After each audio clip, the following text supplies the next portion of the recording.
एक भी फोटो नहीं मिली आप लोग किसी? उसने कह दिया कि अगर किसी ने फोटो हमारी दे दी मैं मुझसे मार डालूंगा। जब उस लड़की ने फोटो दे दी, कुछ ऐसा करो कि ये आइडेंटिफाई न हो कि ये कहाँ से फोटो ली गई है। तो वो फोटो हमने देखी तो हमने कहा ये किस में फिट होगी।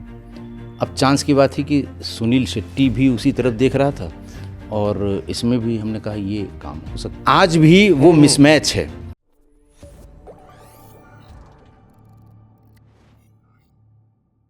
मेरे मन में सवाल आ रहा है, आप स्कूल में एडमिशन लिए होंगे, घर में फोटो खिंचवाई जाती है, कॉलेज में वो लड़का पढ़ा, तब तक तो शरीफ लड़का था। हाँ, यहाँ तक एक भी फोटो नहीं मिली आप लोग किसकी? देखिए फोटो के बारे में वो इतना सेंसिटिव था हाँ, कि उसने कह दिया कि अगर किसी ने फोटो हमारी दे दी तो मैं मुझसे मार डालूंगा।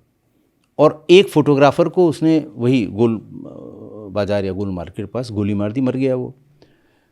हुआ ये था कि वो किसी फंक्शन में, उस समय वो बड़े वाले वो वीडियो चलते थे, शादी ब्याह में वही आदमी अपना रिकॉर्ड कराता था। किसी फंक्शन में ये गया हुआ था, वो वीडियोग्राफी उस फोटोग्राफर ने की थी। तो पुलिस पे भी बहुत दबाव था। हम लोग भी गोरखपुर से ही मांगते थे भाई, यहाँ तो उसका कुछ था नहीं कि हाँ हम घर घर छाने उसकी, कि भाई उसके घर जाओ, भाई के पास जाओ, बहन के पास जाओ, कहीं ना कहीं तो मिलेगी। ये लोग सब जगह छाने थे, कहीं मिली नहीं थी। गलती से उसी में से कोई सब इंस्पेक्टर या सिपाही उस दुकान पे चला गया कि फ़लाँ आदमी के यहाँ तिलक था, उसमें ये आया था, वो उतना निकाल के उसको स्टिल करके एक फ़ोटो दे दो यार, बड़ा दबाव है। उसने कहा अच्छा हम देखेंगे, पहले ढूंढेंगे तो हम फिर बताएंगे। ये बात उसको पता लग गई किसी तरह। शाम को 4 बजे उसने दुकान से खींचा और गोली मार दी सड़क पे और कहा कि और दो फ़ोटो पुलिस वालों को। फिर ऐसी दहशत हो गई कि उसकी फ़ोटो देने की, मतलब अगर किसी के पास है भी, और ज़रूर होगी, सबके पास होगी जो इष्ट मित्र मतलब हैं जिसके उनके। अगल बगल रहा होगा, हाँ, उतना हाँ, बड़ा हाँ, होगा। हाँ। तो सब ने मना कर दिया। जब उस लड़की ने फ़ोटो दे दी तो इसी बीच में उनके माँ बाप भी आ गए, पैर पकड़ लिया उन्होंने, कहा साहब वो कल तक परसों तक मार देगा। तो ये हुआ कि भाई तुम्हारा सगा साला है, तुमको मार देगा, तुम्हारा भाई है, कैसे मार देगा? बोले साहब उसके लिए कोई साला बहनों नहीं, वो ज़रूर मार देगा। तो अरुण कुमार साहब फिर वहाँ से लेके हम लोग चले, तो रास्ते में उन्होंने कहा राजेश ऐसा करो कि कुछ ऐसा करो कि ये आइडेंटिफाई न हो कि ये कहाँ से फ़ोटो ली गई है। मैंने कहा साहब अब बर्थडे की फ़ोटो है तो आइडेंटिफाई तो होगी। तो कहने लगे नहीं देखो ज़रा बात करो किसी फ़ोटोग्राफ़र से, इन लोगों से। तो वहाँ से मैं निकला तो जहाँ पुराना थाना हज़रतगंज था वहीं हमारा ऑफिस भी पहले रहा था। तो जहाँ कैफ़े कॉफ़ी डे इस समय है, हनुमान जी के मंदिर के बगल। हाँ, हनुमान जी के मंदिर के पीछे वो थाना ही था। और हनुमान जी के मंदिर के ठीक बगल में यूनिवर्सल बुक डिपो है। हाँ, और उसके बगल में कैफ़े कॉफ़ी डे है। और फिर वो रास्ता अपने आप मुड़ जाता है। तो उस कॉर्नर में खंभे पर तार लगा के, उसी में उस ज़माने में हीरो हीरोइन की फ़ोटो लगाई जाती थी, पोस्ट कार्ड वाली। लड़के जो है उसमें 5 पैसे का या 10 पैसे का स्टैंप लगा के विशेष अपना भेजा करते थे। तो वो एक लाइन से उसने सबकी, तो वो फ़ोटो हमने देखी तो हमने कहा ये किस में फिट होगी। अब चांस की बात थी कि सुनील शेट्टी भी उसी तरफ देख रहा था और इसमें भी हमने कहा ये काम हो सकता है। सुनील शेट्टी की फ़ोटो, मुझे ध्यान है उस समय 5 रुपए की उसने हमें वो पोस्ट कार्ड दिया था।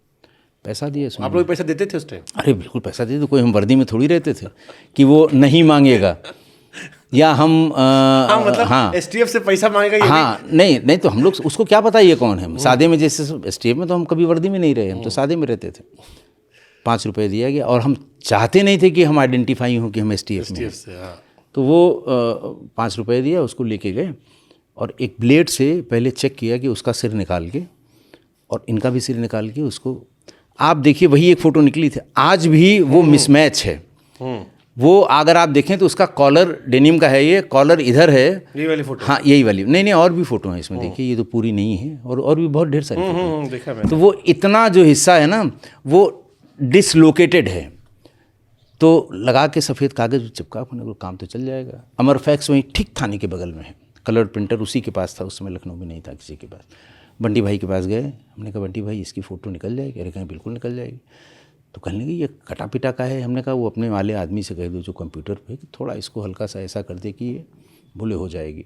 अच्छा, ना उसने पूछा किसकी है ना हमने बताया, मित्र आदमी था वो। 50 फ़ोटो उसने निकाल दी। कितनी? हमने कहा 50 दो। 50 फ़ोटो निकाल दी। मैं दौड़ते भागते और उनको साहब के बाद मैंने साहब ये लीजिए फ़ोटो। मैंने कहा बड़ी जब बनी है फ़ोटो ये तो प्रेस बुलाई की तुरंत शाम को, और प्रेस में बोले आप लोग चिल्ला रहे, ये लीजिए फ़ोटो, ये फ़ोटो मिल गई है। और अगले दिन देश के सारे अखबारों में छपी, वही फोटो, सारे टीवी चैनल्स पे छपी वही फ़ोटो। सुनील शेट्टी का असली में पता है तो हाथ पांव फूल जाते हाँ, तो वो छपी वहाँ पर फ़ोटो। किसी ने इसको फ़ोन करके बताया कि भैया आपकी फ़ोटो, बोले सवाल ही नहीं है, मेरी फ़ोटो इनको मिलेगी नहीं कहीं से, कहाँ से मिल जाएगी। तो उसने कहा नहीं कि भैया फ़ोटो तो आप ही की है। पूछा उन्होंने क्या पहने हैं उसमें, उनका भैया उसमें डेनिम की शर्ट। कहने यार तुम लोग मूर्ख आदमी हो, किसी और की फ़ोटो, डेनिम की शर्ट मैंने आज तक पहनी ही नहीं कभी, मैं टी शर्ट पहनता हूँ। फिर भी ऐसा करो कटिंग काट के और फलां आदमी को दे आओ, वो कल तक हमारे पास पहुँच जाएगी। सवेरे देखा तो वो भी हैरत में पड़ गया कि फ़ोटो तो हमारी ही है, लेकिन ये क्या हुआ है इसमें। देखिए उस समय तक ये फ़ोटोशॉप इन सब का कोई, जब मोबाइल ही नहीं था, जब आपका एंड्रॉयड ओएस नहीं था, तो उस समय इसका कंसेप्ट नहीं था, या लोग दिमाग वहाँ तक नहीं चलाते थे कि ये ऐसा भी हो सकता है। तो वो मरते समय तक वो इसी चक्कर में रहा, ये फ़ोटो कहाँ से मिली है नहीं पता लगा उसको। और वही इकलौती, अब तो बहुत से लोगों ने कोई उसके घर से बचपन की फ़ोटो निकाल रहा है, यही एक फ़ोटो तब से लेकर आज तक इंटरनेट पे है शिव प्रकाश की।